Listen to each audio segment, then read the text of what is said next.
Bom, boa noite, a graça e a paz do Senhor. Privilégio muito grande estar com os irmãos e irmãs nessa noite. E eu queria convidá-los e convidá-las para a leitura das Escrituras no Evangelho segundo João.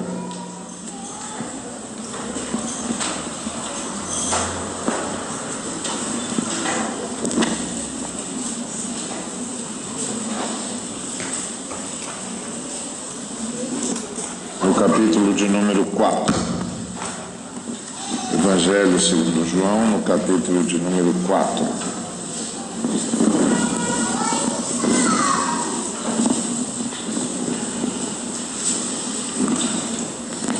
A partir do verso de número 1.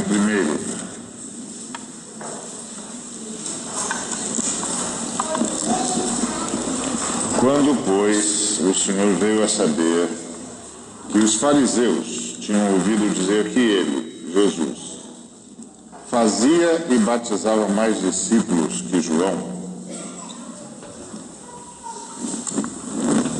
se bem que Jesus mesmo não batizava, e sim os seus discípulos, deixou a Judéia, retirando-se outra vez para a Galiléia.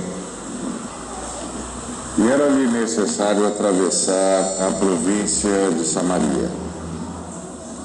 Chegou, pois, a uma cidade samaritana chamada Sicar, perto das terras que Jacó dera a seu filho José.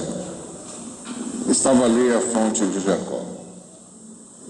Cansado de viagem, assentara-se Jesus junto à fonte, por volta da hora sexta. Nisto veio uma mulher samaritana tirar água. Disse-lhe Jesus: dá-me de beber. Pois seus discípulos tinham ido à cidade para comprar alimentos. Então, lhe disse a mulher samaritana: como, sendo tu judeu, pedes de beber a mim, que sou mulher samaritana? Porque os judeus não se dão com os samaritanos. Replicou-lhe Jesus: se conheceres o dom de Deus e quem é o que te pede, dá-me de beber, tu lhe pedirias e ele te daria água viva. Respondeu-lhe ela: Senhor, tu não tens com que atirar, e o poço é fundo. Onde, pois, tens a água viva? És tu, porventura, maior do que Jacó, o nosso pai, que nos deu o poço, do qual ele mesmo bebeu, e bem assim seus filhos e seu gado? Afirmou-lhe Jesus: quem beber desta água tornará a ter sede. Aquele, porém, que beber da água que eu lhe der, nunca mais terá sede. Pelo contrário, a água que eu lhe der será nele uma fonte a jorrar para a vida eterna.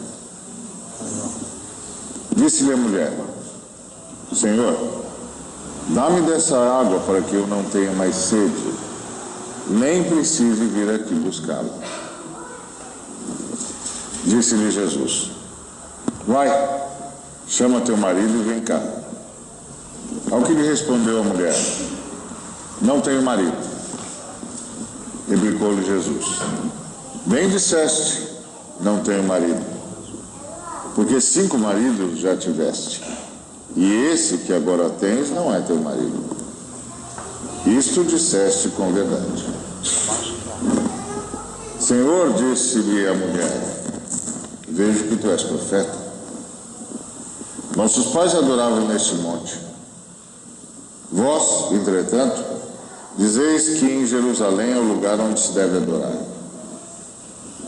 Disse-lhe Jesus: mulher, podes crer-me que a hora vem, quando nem neste monte, nem em Jerusalém adorareis ao Pai. Vós adorais o que não conheceis. Nós adoramos o que conhecemos, porque a salvação vem dos judeus. Mas vem a hora, e já chegou, em que os verdadeiros adoradores adorarão o Pai em espírito e em verdade, Porque são estes que o Pai procura para seus adoradores. Deus é Espírito, e importa que os seus adoradores o adorem em espírito e em verdade.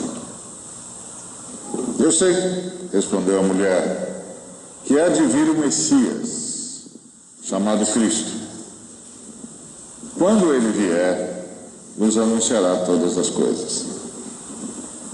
Disse-lhe Jesus: Eu o sou, eu que falo contigo. Oremos. Em nome de Jesus, Pai, queremos te agradecer por tudo que o Senhor já ministrou. E em nome de Jesus, e só por causa do sacrifício de Jesus, rogamos a tua ministração da palavra, para a tua honra e glória, em nome de Cristo Jesus. Amém. Muito bem, adoração. Jesus estava no auge do seu ministério, muita gente chegando até onde Jesus estava, muita gente atendendo a mensagem de Jesus e passando pelo batismo como passaram na época de João. E estavam marcados por esse novo profeta na cabeça deles, que tinha uma mensagem extraordinária e um poder nunca visto, porque Jesus aliava as duas coisas. Ele tinha uma mensagem com uma profundidade e com uma clareza nunca vistas, e além disso manifestava o poder de Deus como nunca havia sido manifesto em todo Israel. Então muita gente começava a segui-lo e a exemplo do que acontecera com o Batista, o João Batista, muita gente também se arrependia e pedia o batismo, consagrando-se a Deus, etc. E aí os fariseus começaram a se dar conta que Jesus estava com um ministério maior do que João. E o texto diz que não era bem Jesus que fazia isso, eram os discípulos que batizavam em nome de Jesus, mas muita gente estava vindo, ou seja, estava vindo mais gente do que veio com o João. E isso é muita gente. É muita gente. Porque João atraiu gente de todos os cantos de Israel e eles vieram a centenas de milhares para serem batizadas. E aí Jesus já estava fazendo um movimento maior do que João Batista havia feito. Então Jesus estrategicamente decidiu que deveria voltar para Galileia, deveria abandonar a Judéia e voltar para Galileia. Jesus, a gente vê isso muito em Jesus. Jesus era um estrategista. Ele sabia quando ficar, sabia quando ir, sabia com quem falar, quando falar e por aí caminhava. Então ele decidiu que ele ia para Galileia, e aí o texto diz que era-lhe necessário atravessar a província de Samaria. De fato, essa necessidade não era geográfica, porque havia uma outra rota tão eficaz quanto essa para chegar à Galileia, e que a maioria dos judeus, inclusive, preferia, porque passar pela Samaria era complicado.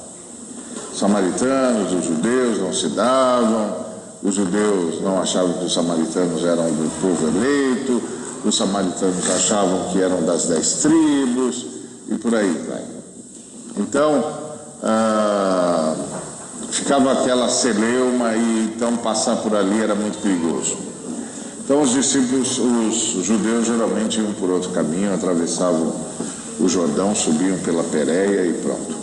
Não tinha crise com o samaritano, fica todo mundo em paz. Então essa necessidade aqui não era geográfica, não é porque só houvesse esse caminho, não era geográfica. Então esse texto, quando o texto diz era-lhe necessário atravessar a província de Samaria, a necessidade que o impelia a ir pelo caminho de Samaria era outra. Não era a necessidade geográfica, não era uma imposição do caminho, porque ele podia usar outro caminho sem problema nenhum. Então, havia alguma agenda que os discípulos não haviam percebido, mas que Jesus tinha. porque Jesus deixou claro para eles que eles tinham de passar por Samaria. Muito bem, eles então passam por Samaria, chegam a uma cidade samaritana chamada Sicar, as terras de Jacó, aquela região em que Jacó viveu depois que voltou do seu alto exílio. E ele senta-se então ali na fonte de Jacó. Ele estava cansado. E é sempre interessante ver esse lado humano de Jesus, né? Um Deus que se submete ao cansaço. Extraordinário isso. Então ele estava cansado, assentou-se à fonte, era mais ou menos meio-dia. E veio uma senhora, uma mulher samaritana, tirar água. Quando aquela mulher veio, o fato dela ter chegado ao meio-dia já falava dela muito mais do que ela precisasse dizer. Porque normalmente as mulheres vinham buscar água de manhã cedinho, por razões óbvias, né? Está num clima semidesértico, você evita o sol, né? E todo mundo sabe em todo lugar do planeta que meio-dia não é exatamente a melhor hora para evitar o sol. Então ninguém ia buscar água ao meio-dia, ia cedinho antes que o sol se tornasse escaldante. Mas ela estava lá na hora sexta. Então isso mostra que ela tinha um problema com a comunidade dela. Que por algum motivo ela não podia andar com as outras mulheres, ou as mulheres se recusavam a andar com ela. Então ela tem um problema. E Jesus então pede água e ela tem uma suspeita acerca das intenções de Jesus. E verbaliza isso, verbaliza a suspeita dela. Quando ela verbaliza a suspeita, Jesus imediatamente chama a questão para Deus. E diz: se você conhecesse o presente que Deus tem para você, e se você soubesse quem sou eu, você me pediria, e eu te daria água viva. Agora, a água viva era a forma como os judeus chamavam a água corrente. A água, o rio com corredeiras, que eles nem conheciam direito. Quem conhece água corrente somos nós, né? Nós sabemos o que é água corrente, nós sabemos o que é. Nós temos os maiores rios da Terra, e temos o maior rio da Terra, né? Uma vazão do maior rio nosso dá um copo de água, uma vazão de um segundo do maior rio do mundo que está em nosso território, dá um copo de água para cada um dos 7 bilhões de habitantes do planeta. Então nós sabemos o que é água viva. Os judeus não têm nem ideia do que é isso. Nós sabemos. Nosso igarapé é maior do que muitos rios do mundo todo, né? Nós somos os senhores da água, o que pode ser que num futuro próximo nos cause muitos problemas. Mas hoje, ao lado do Canadá, nós somos os senhores da água. E além de sermos os senhores da água, ainda descobrimos água todo dia. Agora mesmo eles descobriram que embaixo do Amazonas corre um outro rio, da extensão do Amazonas. E descobriram que debaixo do Amazonas, na área dentro do território nacional, tem outro aquífero que é maior que o aquífero Guarani e mais fácil de obter água do que o aquífero Guarani, que é a reserva de água que vai do centro-oeste até o Paraguai, que vai lá do alto do Mato Grosso até o Paraguai. E agora descobriram que o território nacional tem mais água do que o aquífero Guarani, que já era considerado um dos maiores do mundo. Então, nós somos os senhores da água. Gente, a água não é o nosso problema, talvez por isso a gente seja tão relapso. Mas os judeus não sabiam o que era isso. O que é água corrente? O que é essa água caudalosa que o senhor está falando? E a mulher diz: não, o senhor só deve estar tentando falar de algo espiritual, porque ela chama imediatamente a questão para comparação com Jacó. Ela disse: olha, O senhor está falando em água viva, o senhor não tem nem como tirar água do poço. O senhor está falando em água corrente? Quem é o senhor? O senhor, porventura, maior que o nosso pai Jacó, que nos deu esse poço? Agora, você tem de lembrar que entre essa senhora e Jacó tinha mais de 1 milênio, seguramente. Mais de 1 milênio. Agora, imagina um poço que o sujeito cava há mais de 1000 anos e que continua dando água. Isso é um milagre. Por isso que ela perguntou para ele: o senhor é maior do que o Jacó, que nos deu esse poço que não seca nunca, numa região deserta ou de semideserto? E a resposta de Jesus é: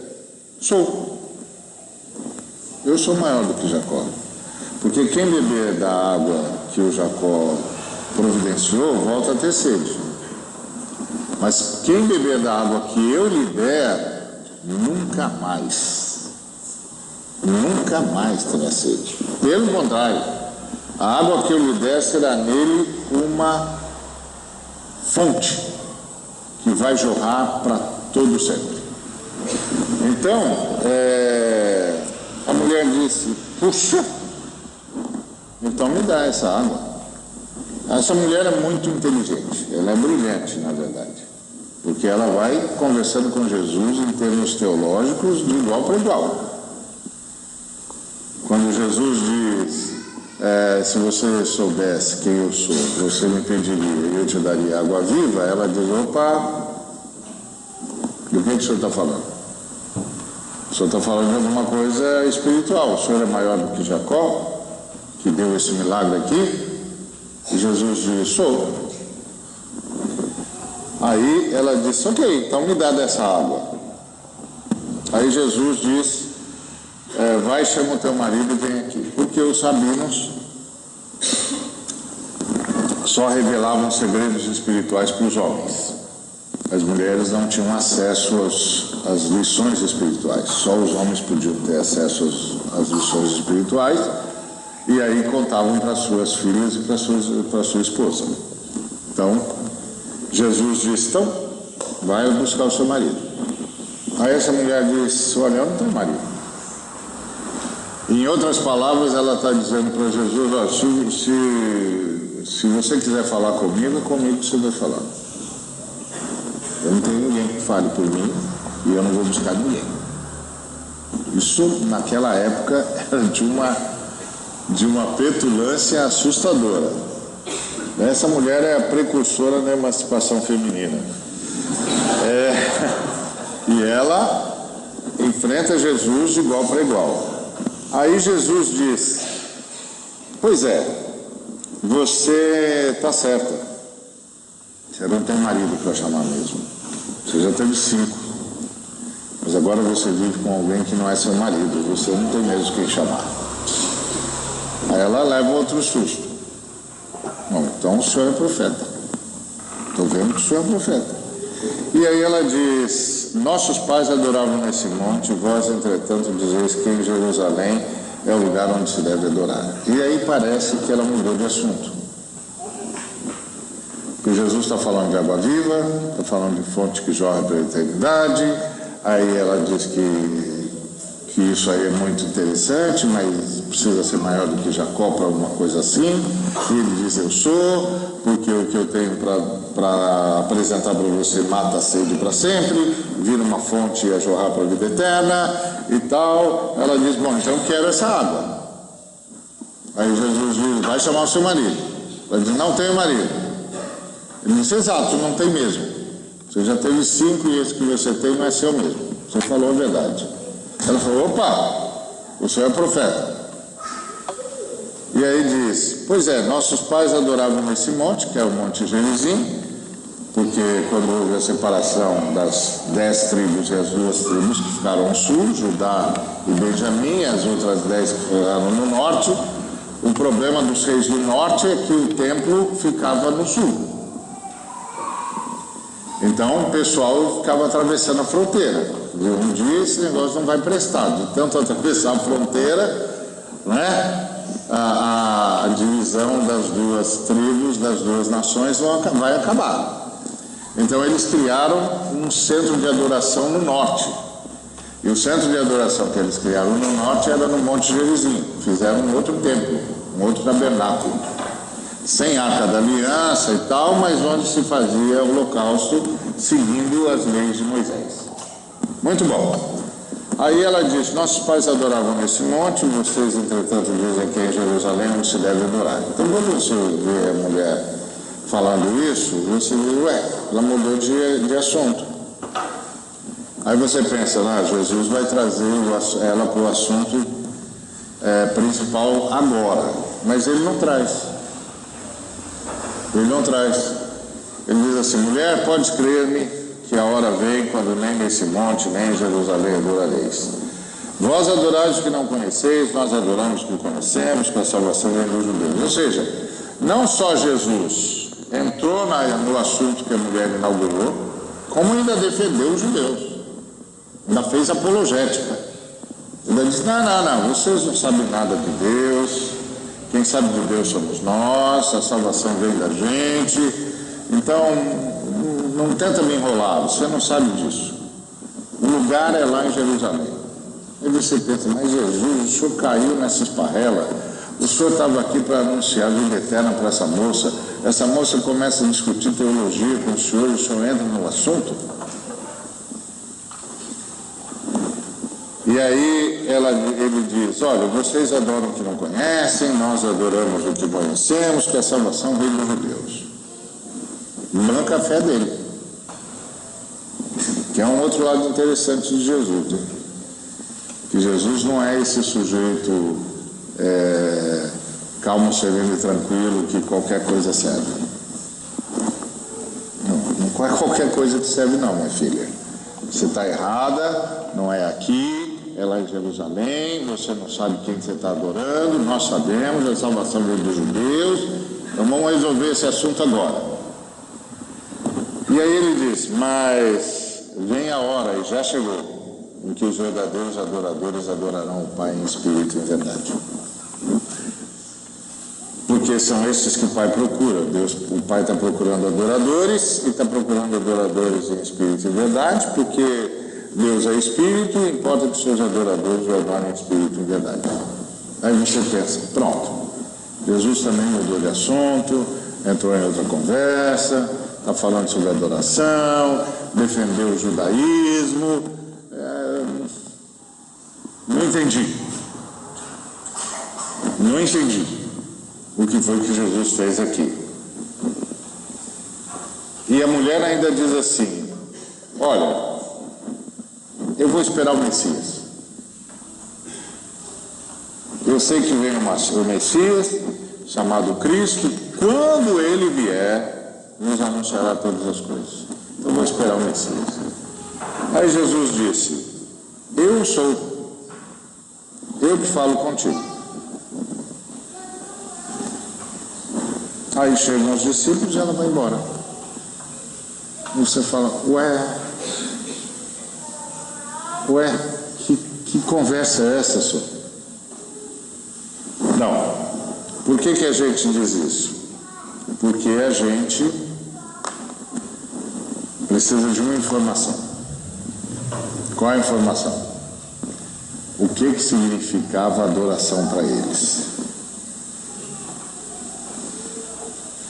Então, no primeiro momento, a gente pensa que eles mudaram de assunto por causa da nossa visão de adoração. Porque quando a gente diz assim: pessoal, vamos adorar a Deus, os irmãos músicos já vêm para frente. Se você está numa igreja histórica, vem os músicos. Se você está numa igreja não histórica, vem os levitas. Vem passando assim em cima do ar, assim, sobre a cabeça.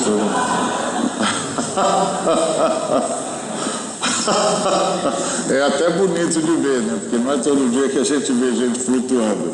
Então, eu acho o máximo essas coisas. Eu sou levita. Que levita, meu filho? Os levitas nem estão mais no sacerdócio. Agora o sacerdócio é da ordem de Melquisedeque. Do que você está falando? Levi, o sacerdócio de Arão acabou. Que levita? Você está doido? O levita hoje para nós é o sujeito que vem flutuando, não precisa do chão para andar. É porque a gente lê o Antigo Testamento sem a cruz. Ler o Antigo Testamento sem a cruz começa a emprestar no Antigo Testamento um montão de termos que não cabem mais no Novo Testamento. Porque o sacerdócio de Arão, onde tinham os levitas, acabou. Arão não é mais sumo sacerdote. Sumo sacerdote agora é Melquisedeque. É outra ordem. E Jesus é o sumo sacerdote da ordem de Melquisedeque. E ele é o único. E é vitalício. Então não vai mudar o sumo sacerdote, não tem mais levita. Agora só tem filhos. E todos eles são sacerdotes. Então não tem mais auxiliar de sacerdote. Como é que pode ter auxiliar de sacerdote se todo mundo é sacerdote?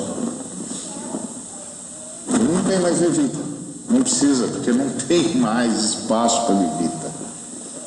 Porque não tem mais auxiliar de sacerdote. Todo mundo que entrega a vida para Jesus vira sacerdote da ordem de Melquisedeque. Então você, meu irmão, você, minha irmã, é sacerdote da ordem de Melquisedeque. E você está a serviço do sumo sacerdote da ordem de Melquisedeque, que é Jesus de Nazaré, o Cristo. Verdadeiramente Deus, verdadeiramente homem. Então, quando o camarada diz que ele é levita, ele deve estar lá no Antigo Testamento ou estar lá em Israel, sonhando com a volta do tabernáculo ou do templo de Salomão. Porque no Novo Testamento não tem espaço para ajudante de sacerdote.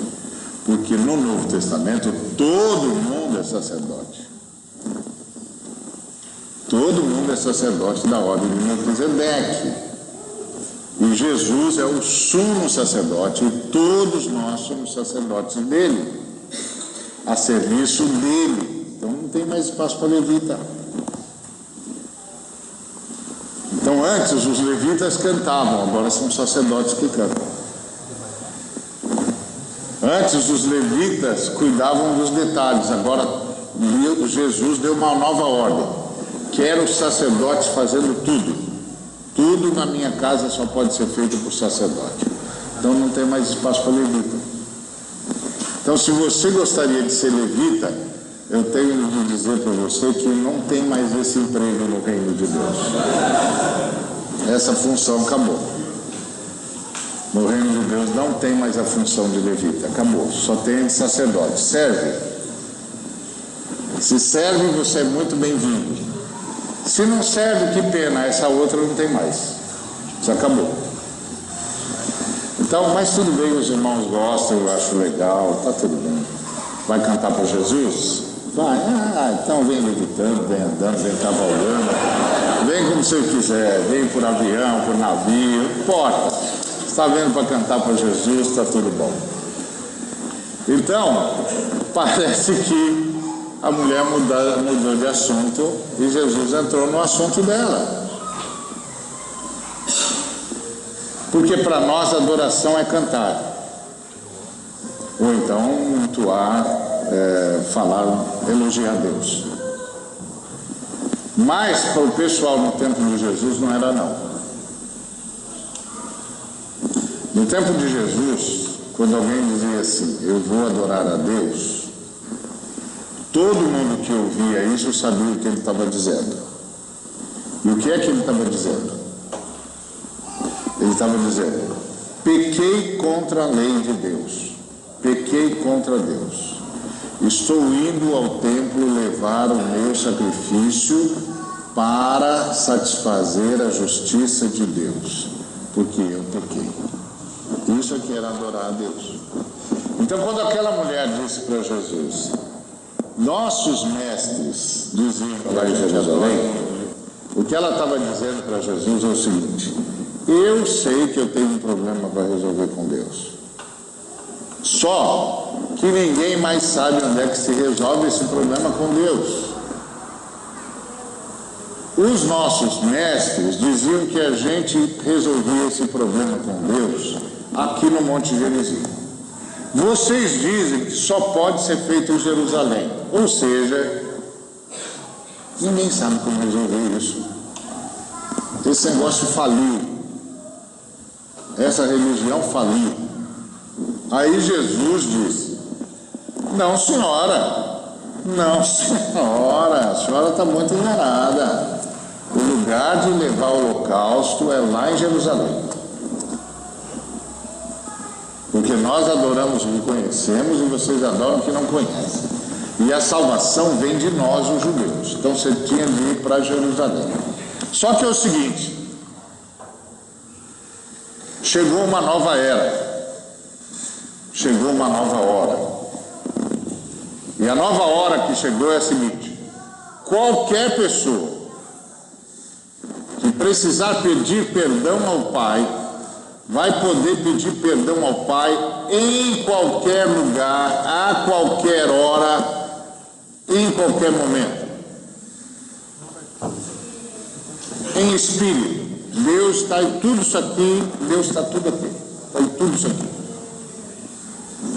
Então, o camarada só vai precisar pedir perdão. Aí a mulher diz assim: olha, você está mudando muita coisa. Eu vou esperar o Messias.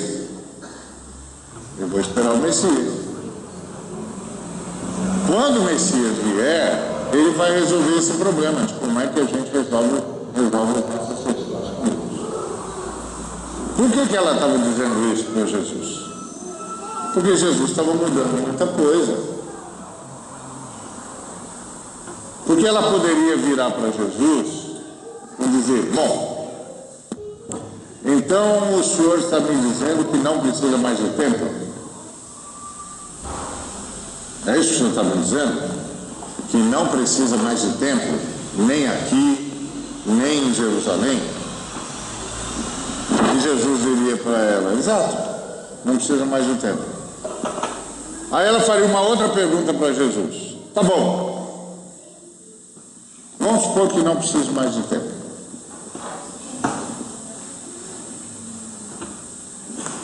A minha outra pergunta é a seguinte: quem vai morrer no meu lugar? Porque seja no Monte Gerizim, seja em Jerusalém, eu levo um cordeiro para morrer no meu lugar. Quem vai morrer no meu lugar? E se ela tivesse feito essa pergunta para Jesus, Jesus iria dizer: eu vou morrer no seu lugar. Porque a minha morte vai ser absolutamente eficaz, de uma vez por todas. Você vai poder pedir perdão para Deus em qualquer lugar, a qualquer hora, e vai ser perdoada. Uau! Então ela entendeu isso. E ela disse: o senhor está mudando coisa demais, eu vou esperar o Messias. Essas coisas aí, quem entende disso aí é o Messias. O Messias é que vai dizer para a gente de verdade o que é para fazer. Aí Jesus vira para ela e diz: o Messias? Eu sou. E aqui, inclusive, ela teve uma experiência extraordinária. Por quê? Porque ela ouviu o que só Moisés tinha ouvido. E o que ela ouviu que só Moisés tinha ouvido? Eu sou. Não sei se você sabe, certamente você sabe, na língua hebraica você não conjuga o verbo ser.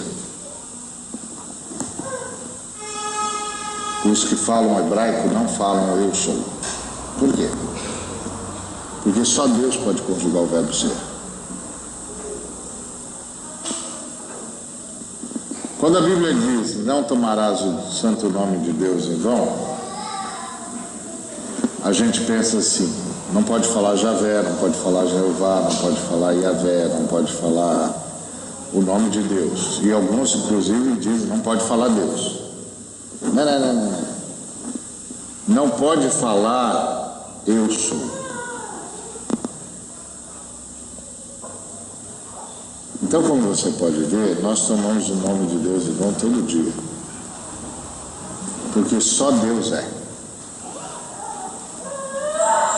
Só Deus é. Só Deus pode dizer eu sou. O máximo que nós podemos dizer é eu estou. Eu estou professor, eu estou pedreiro, eu estou motorista, eu estou engenheiro, eu estou advogado, eu estou. Ser é um verbo que só Deus pode conjugar. Curioso, né? Então eles nem sabiam mais a frase do nome de Deus, porque eles não pronunciavam o tetragrama. E o tetragrama significa eu sou. Eu sou. Foi o que ele disse. Qual é o teu nome? Eu sou. Não, eu sou não é um nome. É o meu. Eu sou. Só eu sou. Ninguém mais é. Eu sou. Então você vai chegar nos anciãos e vai dizer: eu sou, me enviou a vocês. O único ser no universo que pode conjugar o verbo ser, me enviou a vocês. Porque todos os outros no universo só podem dizer eu estou. Por uma simples razão. Quantos aqui de nós pode garantir que vai estar vivo daqui a 1 minuto? Ninguém, né? Então você não é. Você não pode nem garantir que vai estar aqui dentro de 1 minuto, então você não é, você está. E está na dependência de alguém.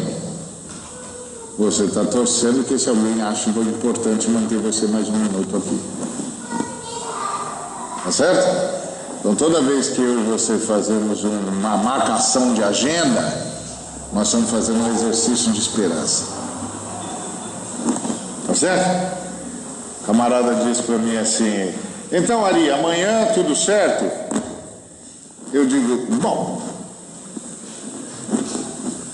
se o Altíssimo decidir que eu fico por aqui até amanhã, no que depender de mim está tudo certo. Isso é o máximo que eu posso dizer. Se o Altíssimo decidir o contrário, eu lamento, mas vou furar mesmo. Aliás, eu acho que até você vai querer que eu fure. Você vai ficar muito chateado se depois do Altíssimo parar de me sustentar em carne e osso, eu aparecer para você. Você não vai gostar. Então, paciência. Então, tudo é um gesto de esperança. A esperança de que aquele em que todos estamos, aquele em quem todos estamos, garanta a nossa sobreexistência por mais um dia. Por isso que o Tiago dizia: não diga eu vou, eu faço, diga se Deus quiser. Você não sustenta, você não se sustenta, moço. Você está batendo no peito como?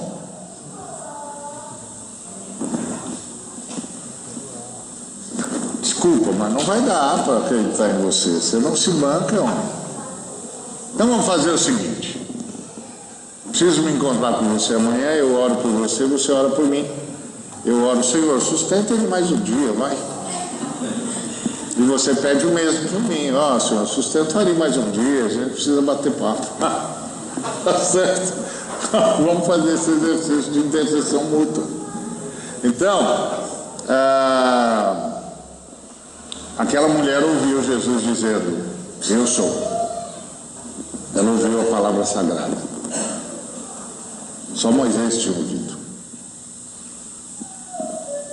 Inclusive foi por isso que Caifás rasgou as vestes.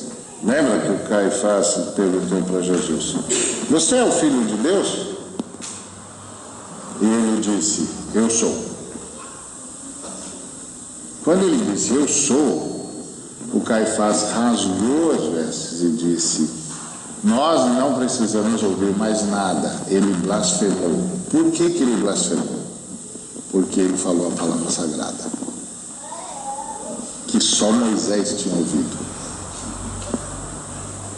Da mesma forma como ele havia falado para os soldados. Lembra quando os soldados romanos vieram prendê-lo a ordem, sob ordem do sacerdote? Eles chegaram perto dele e disseram: você é Jesus de Nazaré? E ele virou para os caras e disse: eu sou. Eles, e imediatamente eles caíram sem sentidos no chão. Por quê? Porque eles perguntaram para o cidadão e quem respondeu para eles foi Deus. Eles perguntaram para o cidadão: você é Jesus de Nazaré? E ele respondeu: eu sou. Os caras caíram no chão. Eles vieram procurar um cidadão e encontraram Deus. E quando Deus respondeu para eles, eles perderam os sentidos. E quando voltaram a si, saiu correndo. E aí quando vocês não prenderam o homem? Não, nós não prendemos não. Ninguém fala como ele não. Ninguém fala como ele não.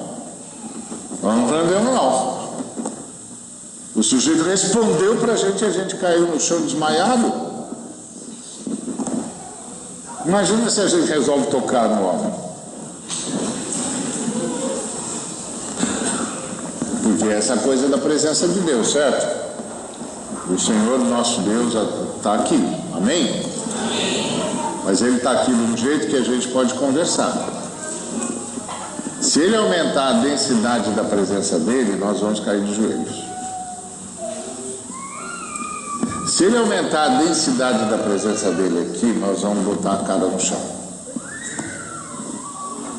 Se Ele aumentar a densidade da presença dEle aqui, nós vamos perder os sentidos. Se Ele aumentar a densidade da presença dEle aqui, nós vamos morrer.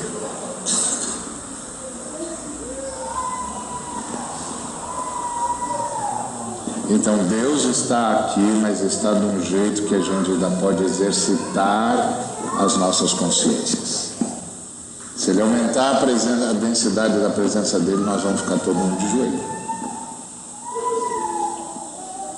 Se Ele aumentar, a gente vai botar a cara no chão e já vai se estirar no chão. Mais um pouco e nós vamos perder os sentidos.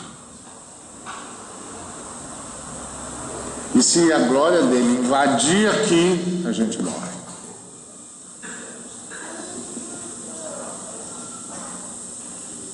Então é desse ser que nós estamos falando. Desse ser que nós estamos falando. Da Trindade, Pai, Filho e Espírito Santo. Então quando Jesus disse eu sou, os soldados não aguentaram ouvir a palavra sagrada.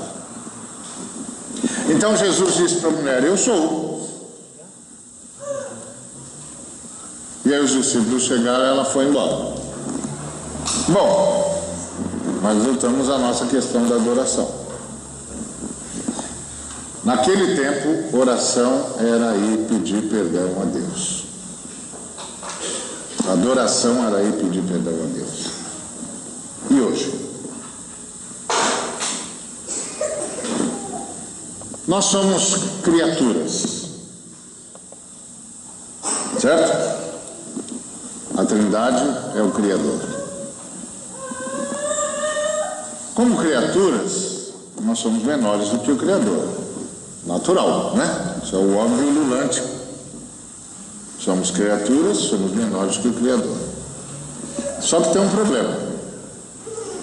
O nosso Criador, a Trindade, é infinito. O nosso Criador, a Trindade, é infinito. E tudo que é menor que o infinito é infinitamente menor. Então nós não somos só menores do que o Criador, a Trindade. Nós somos infinitamente menores. Nós e os anjos, não é os anjos não, nós, os anjos que estão de pé, os que estão caídos, tudo é infinitamente menor. O que isso significa? Isso significa que quando eu digo que Deus é santo, Deus é santo. Mas o santo que eu sou capaz de dizer é infinitamente menor do que o santo que Deus é. Quando eu digo que Deus é bom, como nós cantamos aqui, Deus é bom, o tempo todo Deus é bom, isso é verdade, absoluta verdade. Mas o bom que nós somos capazes de dizer e de cantar é infinitamente menor do que o bom que Deus é. Então, quando é que a minha e a sua palavra alcançam Deus? Alcançam a Trindade? Quando eu e você dizemos: o Senhor está certo, nós estamos errados, nos perdoa e faz a tua vontade. Isso é a adoração bíblica. A adoração bíblica não é uma prática constante de elogiar o Senhor como se o Senhor fosse um camarada que está no divã precisando de reforço positivo. Às vezes eu ouço algumas pessoas falando do Eterno, Pai, Filho e Espírito Santo, eu digo: gente, o Deus desse moço está no divã. Porque se não falar assim, está precisando de ajuda psiquiátrica, não é possível. Não, Deus está muito bem. A Trindade está muito bem. Não precisa de elogio para ficar bem, não. Porque se não elogiar Deus, porque se não der a Deus a glória que é devida, não, Deus Trindade também não. A glória que é devida a Deus é uma questão de justiça. Justiça, só isso. O cara disse: puxa, ali, muito legal aquele negócio lá que você fez. Eu disse: glória a Deus. Mas por que você está dando glória a Deus? Sabe o que é, cara? Primeiro, eu não me sustento a mim mesmo, então ele me manteve aqui. Segundo, ele me liberou conhecimento. Se ele não libera conhecimento, ninguém sabe nada. E ele me deu força para fazer isso e a graça dele foi comigo. Então, glória a Deus. Eu não estou elogiando Deus para Deus não ficar chateado comigo. Eu estou só sendo verdadeiro. Eu só estou pondo as coisas nos seus devidos lugares. Só isso. E é assim mesmo. Isso não quer dizer, porque às vezes eu vejo os irmãos dizendo assim: vamos aplaudir Jesus por causa do irmão e tal. Eu não aplaudo Jesus. Porque se eu começar a aplaudir Jesus, eu paro quando?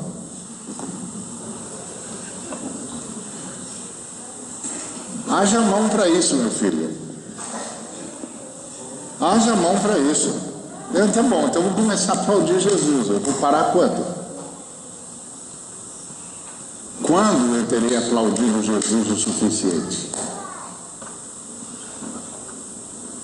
Então eu aplaudo a criatura mesmo, porque eu sei que aplaudindo a criatura eu aplaudo o Criador. Então quando eu ouço os irmãos cantarem, acho fantástico, muito bom. Os irmãos que deem a glória a Deus. Se não der, azar deles. São os bobões, eles se acham. Todo cara que se acha é bobo. Então, é bobão, você se acha? Você é bobo. Todo cara que se acha é bobo. Agora, o cara diz, não aplaudir Jesus, não dá, não dá, eu não vou não, porque se eu começar, não posso parar nunca mais. Quando eu vou parar de aplaudir Jesus? Quando eu vou parar de aplaudir Deus? Quando o meu aplauso a Deus terá sido o suficiente? Está vendo? Mas tudo bem, eu sei que os irmãos fazem com a melhor das intenções, não precisa também todo esse purismo que eu tenho. Tá bom, tá servindo ao Senhor Jesus, tá, deixa Jesus cuidar disso. Mas teologicamente falando, é uma gelada. É uma gelada. Eu não vou brigar por isso, fazer cavalo de batalha. Vai lá, meu filho, vai, aplaude, pula, dá cambalhota. Tá feliz? Tô. Então Jesus gostou, Jesus quer ver você feliz mesmo. Tá tudo certo. Fica por isso aí. Mas que teologicamente é uma gelada, é uma gelada. Aí tudo bem. Então, quando é que eu estou adorando a Deus? Eu estou adorando a Deus na medida em que eu estou o tempo todo pedindo a Ele para que me leve a todo o arrependimento que eu preciso. Como é que disse o apóstolo Paulo em 2 Coríntios 3,18? E todos nós, com o rosto desvendado, contemplando como por espelho a glória do Senhor, somos transformados de glória em glória à sua imagem, como pelo Espírito do Senhor. O que Paulo está dizendo? Que eu fico olhando para Jesus e eu vou ganhando consciência de necessidade de arrependimento. O Senhor me mostra um outro jeito de ser gente e eu digo, o Senhor está certo, me perdoa, faz a tua vontade. O Espírito Santo me torna mais parecido com Jesus. Aí Jesus mostra uma outra, dá mais um passo comigo. O Senhor está certo. Me perdoa. Faz a tua vontade. O Espírito Santo me leva a dar mais um passo. É a oração do salmista. Sonda-me, ó Deus. Conhece o meu coração. Prova-me. Perscruta os meus pensamentos. Vê se há em mim algum caminho mau. E guia-me pelo caminho direito. Isso é um adorador. Adorar biblicamente é estar sempre diante do Senhor para ser transformado à imagem e semelhança de Jesus. Porque na fé cristã, adorar ao Senhor é ser cada vez mais parecido com Ele. Porque aqueles que de antemão conheceu, também os predestinou para serem conformes à imagem de seu Filho, para serem conformes à imagem de seu Filho, a fim de que ele seja o primogênito entre muitos irmãos. Então, aqueles que foram salvos estão destinados à transformação.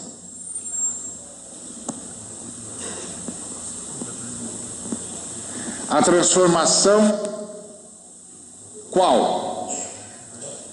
A transformação em pessoas cada vez mais parecidas com Jesus.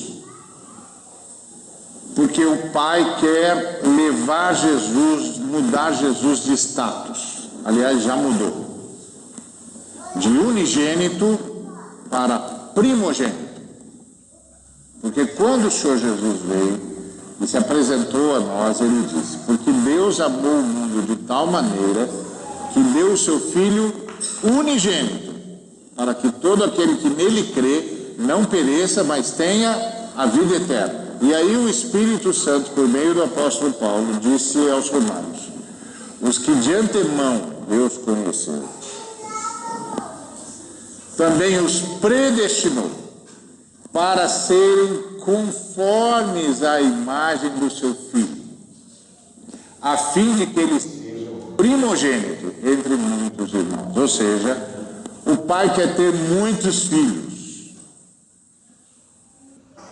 Só que o pai tem um ponto inegociável. Ele quer que todos os filhos e filhas sejam semelhantes ao unigênito. Porque ele quer que o unigênito mude de status, de unigênito para primogênito entre muitos irmãos, todos os irmãos e irmãs semelhantes a ele. Então, o que é adoração? Adoração é estar o tempo todo diante de Deus numa disposição tal que o Senhor possa nos transformar de glória em glória. Então, o que é adoração? É quando eu digo, o Senhor está certo, eu estou errado. Me perdoa. E faz a tua vontade. Me transforma a imagem de Jesus. Isso muda tudo. Isso muda a forma como eu lavo louça, isso muda a forma como eu trabalho, isso muda a forma como eu converso, isso muda a forma como eu assisto TV, assisto cinema, isso muda tudo. Isso muda a forma como eu namoro, isso muda a forma como eu trato minha esposa, como eu trato os filhos, como eu trato o esposo, como eu trato os pais. Muda tudo. Porque agora eu tenho um modelo. Meu modelo é Jesus. Eu sou um adorador. Eu quero ser igual a Jesus. Os caras que adoram o Neymar não cortam cabelo igual a ele. Então, eu quero cortar cabelo igual a Jesus.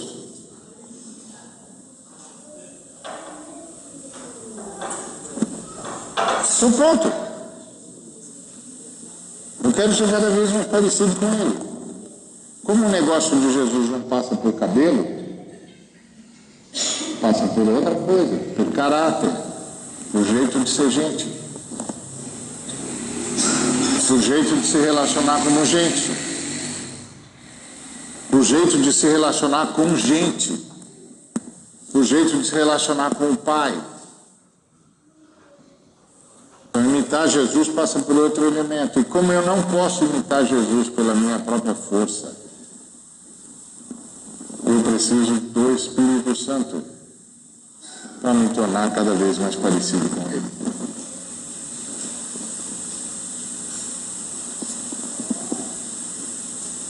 Isso é adoração bíblica.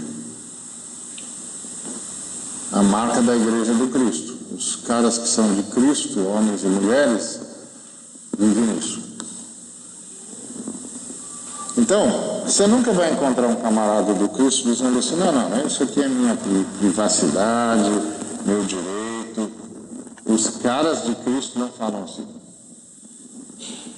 Os caras de Cristo falam assim, olha, eu quero ser como Jesus. Como é que é ser como Jesus nessa área?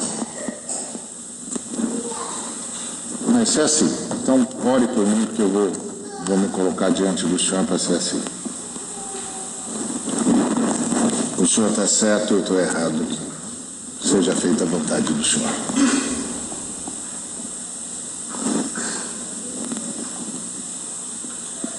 Eu quero ser gente como Jesus. Eu quero que as pessoas olhem para mim e vejam o Pai. Que é o significado da palavra santificado seja o teu nome. Como é que você santifica o nome de Deus? Dizendo que Ele é santo? Santo que eu e você somos capazes de dizer é infinitamente menor do que o santo que Ele é.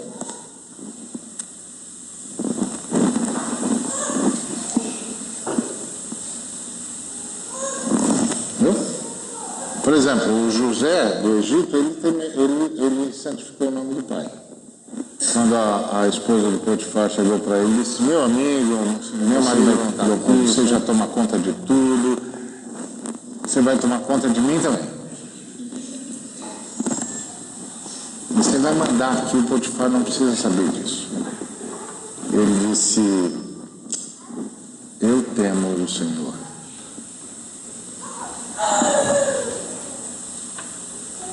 Eu temo o Senhor.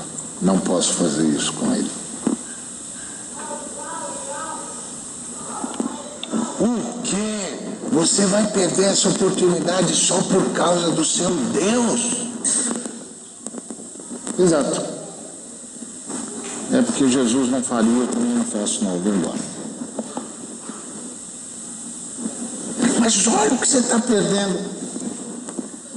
Jesus não faria. Eu também não faço. Estou indo embora. Você vai perder tudo. Jesus não faria. Eu também não faço. Estou indo embora. Tudo isso por causa de Jesus? Exato. Você entendeu direitinho. Por causa de Jesus. Por quê? Porque eu sou de Jesus. Aí você fala, não, mas isso aí é muito difícil. Não é nada. Os de Jesus fazem isso sem pensar duas vezes. Os que não são de Jesus é que ficam achando que isso é um sacrifício.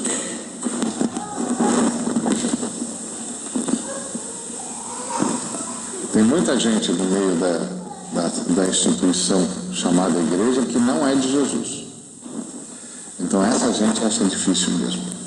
Mas está tudo bem. O cara não é de Jesus, não precisa se preocupar com isso. Porque ninguém é salvo pelas obras. Os que são de Jesus, eu nunca vi. Eu tenho 40 anos de ministério.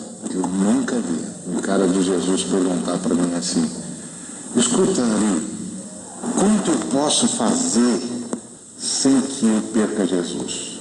Nunca vi. Nunca vi ninguém perguntar quão distante eu posso ficar de Jesus sem perder a salvação. Nunca vi. Todo cara de Jesus que eu conheci sempre chega para mim e diz assim, Ari, fala para mim como é que eu faço para ficar mais perto de Jesus? Como é que eu faço para ter essa comunhão com Jesus? Como é que eu faço para orar assim? Ari, fala para mim, como é que é isso? Como é que a gente pode ver Jesus? Não, eu abro mão de qualquer coisa, eu quero Jesus. Os que são de Jesus correm por Jesus. Agora, você está dizendo que os que são de Jesus nunca erram? Erram. De vez em quando eles esquecem quem são. O diabo fica acenando coisa para eles. Eles ouvem os caras que estão no segmento chamado igreja, mas não são de Jesus, mas falam de teologia. E aí eles ficam dizendo, imagina que Deus vai achar ruim de um negócio desse. Imagina! E como nós ainda carregamos a morte no corpo, a gente balança. Mas Jesus disse que os que são dele, se confessarem os seus pecados, ele é fiel e ele é justo. Ele não só os perdoa, como purifica, muda a circunstância da vida deles. Os que são de Jesus pedem perdão, porque os adoradores pedem perdão e dizem, o senhor está certo, eu estou errado. Faz a tua vontade, muda o que tiver que mudar, não precisa nem me avisar, só muda, já está bom. Que é a oração do salmista. O salmista não disse, vê se há em mim algum caminho mau, me ajuda, me diz o que é que eu vou consertar. Não. O salmista não disse isso. Ele disse, olha, sonda meu coração, escute os meus, conhece o meu caminho, escute os meus pensamentos, tal, sonda minha mente, conhece os meus pensamentos, me diz o que está errado que eu conserto. Não foi isso que ele falou. Sonda-me, ó Deus, conhece o meu coração. Escuta, conhece os meus pensamentos. Vê se há em mim algum caminho mau e me guia pelo caminho direito. Não precisa nem me falar. Só me leva por onde a tua mão me levar. Você é um adorador. Os caras do Cristo são assim. Me leva para onde a tua mão me levar. Isso é adoração bíblica. Foi o que aquela mulher disse. Por quê? Eu sei que eu tenho um problema para resolver com Deus. E ninguém sabe onde. Jesus disse. Eu sei. Ainda vou te contar uma história que você vai gostar. Estou abrindo geral. Estou transformando todo o universo em templo. Em qualquer lugar, você vai poder pedir perdão. Em qualquer lugar que você estiver, a qualquer hora, você vai ser perdoado. E você vai ser transformado em alguém mais parecido com ele, comigo. Eu garanto isso. Eu garanto isso com a minha morte e com a minha ressurreição. O Espírito Santo vai fazer isso na sua vida. Apenas e tão somente não seja turrão. Admita o óbvio. Você errou. Só isso. Admita o óbvio. Você errou. Perdoa você e mude você. Mas não seja turrão, não vem tentando se defender para mim. Não, porque eu não sou o único. Não, porque do jeito que a igreja está. Jesus vai dizer, não estou falando de todo mundo, meu filho. Estamos conversando nós dois aqui, meu filho. Está mostrando o Zezinho para mim? Deixa que com o Zezinho eu falo depois, rapaz. Agora estou falando com você. Como é que é? Errou ou não errou, meu filho? Você está certo ou eu que estou certo? Porque se você estiver certo, eu estou errado. Mas se eu estiver certo, meu filho, você está errado.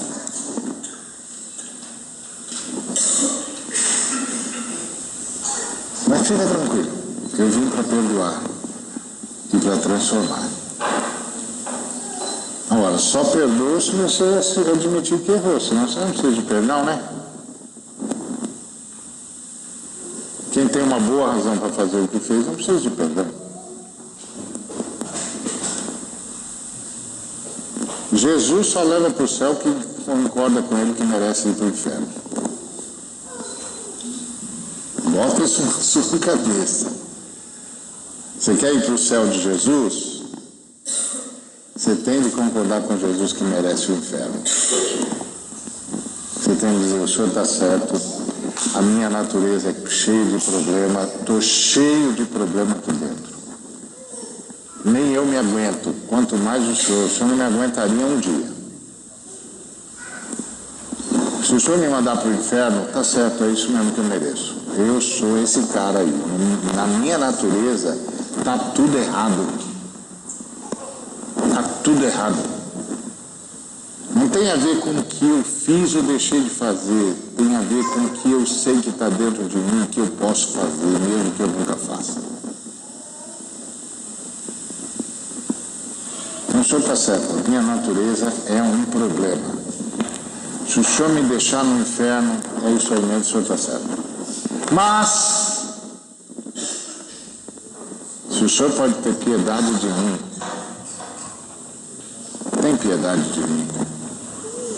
Me perdoa.